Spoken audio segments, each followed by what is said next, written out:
Hello everyone! Today's lesson is going to be tips for writing a resume. Here's what we'll cover. What is a resume exactly? What's a CV? What's the difference between a resume and a CV? Why are resumes and CVs important? We'll go over important vocabulary that you'll need to know as you craft your resume. We'll do a quick quiz, and then I will assign your homework. So let's go! The first thing we'll cover is what exactly is a resume. Well, a resume is a 1 to 2 page document that sums up the professional qualifications of a job seeker, which would be you. A job seeker uses a resume to apply for the jobs that they're interested in. So what does a resume look like, you might ask?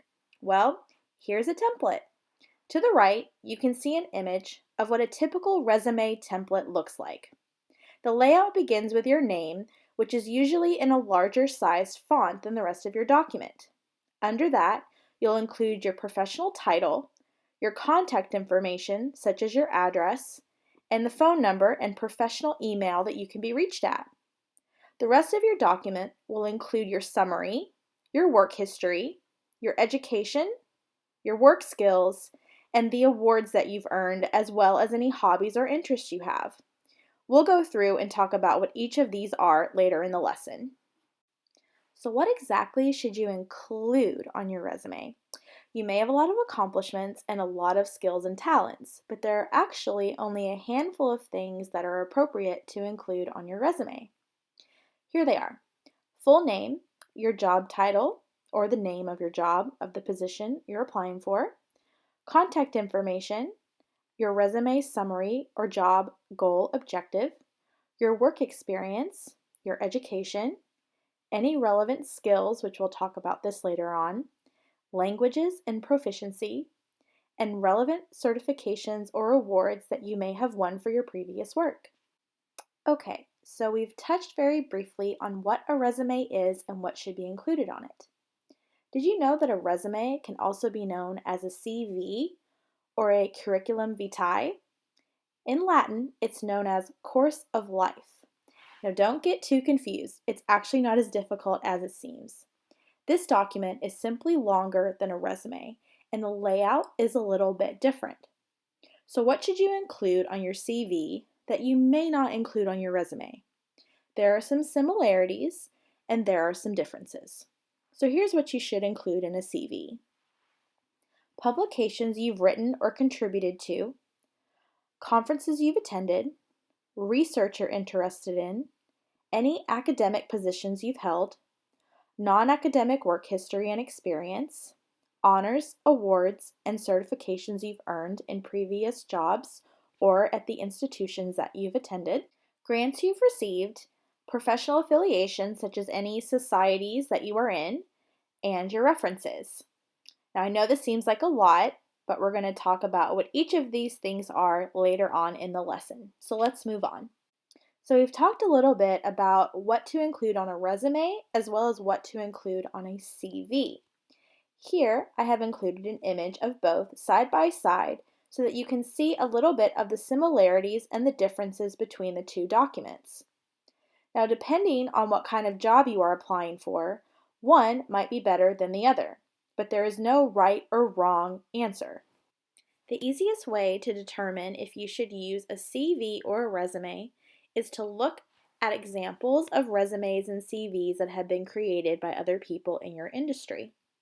We'll talk a little bit more about this later on. Let's move on to the next slide. Now let's talk about why resumes and CVs are so important. First, resumes and CVs are referred to as one of the most important documents needed during a job search. These documents can make a favorable or unfavorable impression on a potential employer. These documents make it possible for job seekers to summarize their most important accomplishments and educational achievements in just 1 or 2 pages, although it's preferred you keep it at 1 page. Okay, let's talk a little bit more about that. Okay, so before you get started in crafting your resume or CV, there are some important vocabulary terms that you should probably know. Here they are.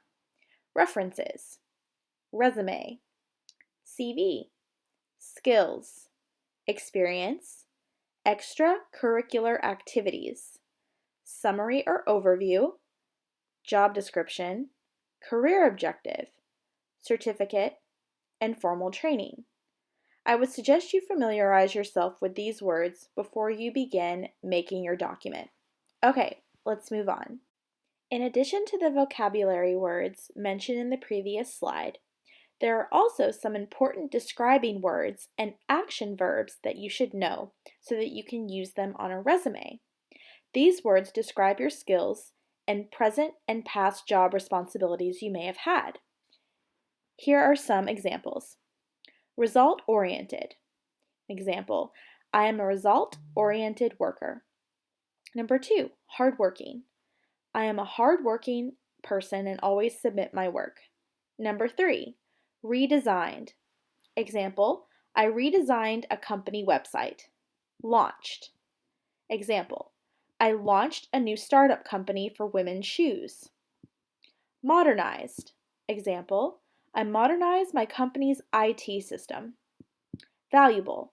Example, I am a valuable employee who works hard. Orchestrated.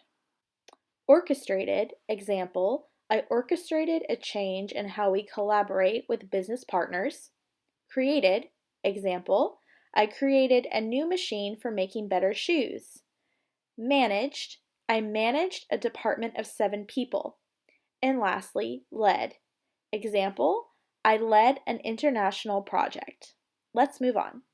Okay, so now we've gone over important vocabulary words, descriptors, and action verbs that you should use on your resume. Now we can talk about tips for drafting your resume or CV. Number 1, review resume examples of your industry. You can easily find these on the internet. Number 2, use Microsoft Word or another computer software. Never write your resume by hand. Number 3, keep it simple and professional. Don't use crazy colors or hard to read fonts. Number 4, include relevant and honest information. So don't lie. Number 5, use power words such as the one listed in the slide before. Achieve, hardworking, managed, and so on. Number 6, include important and relevant achievements, certificates earned, awards, projects completed related to the job you are applying for, and so on.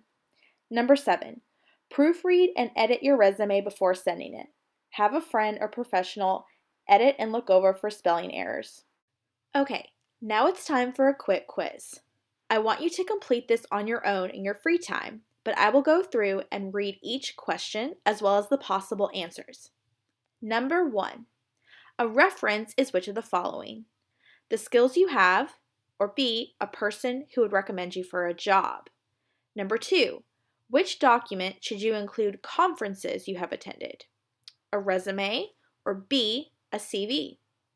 Number 3, true or false? Your resume should be at least 3 pages long. Number 4, which of the following skills should you not include on a resume if you are applying to be a chef? A, customer service skills. B, strong writing skills. C, kitchen management skills. Number 5, true or false? Using fancy fonts and colors will ensure that your resume is read. Number 6, which of the following is not an action verb? Developed, detail-oriented, or organized? Okay, I would like for you to complete these by Wednesday. Let's move on to your homework. Okay, so in addition to the quick quiz on the previous slide, I also want you to complete this exercise by 12 o'clock in the afternoon, Wednesday, April 8th. So here's the assignment. Imagine you are applying for one of the jobs listed in the image to the right. An experienced waiter, a kitchen supervisor, an assistant cook, kitchen staff for a catering service, or a barista. You will draft a resume using the tips and templates mentioned in the lesson above. If you need more assistance, please refer to the writing plan on pages 101 and 102 in your textbook. If you still find drafting your resume or CV to be a little bit difficult, I have included some additional resources that you can easily find on the internet. Creating a resume can be a little overwhelming, but I promise you it doesn't have to be. Here are some additional resources and websites that you can check out while you are creating your resume. Number 1, thejobnetwork.com. Number 2, topresume.com. Number 3, indeed.com. And number 4, thebalancecareers.com. All of these websites will give you tips and tricks on what to include in your resume, what to leave out, as well as potentially helpful templates that, when paired with the information in your textbook, will help you write the perfect resume for applying for your future job. Good luck, and if you have any questions, please email me at the email address provided. Thank you for listening, and I'll see you at next class.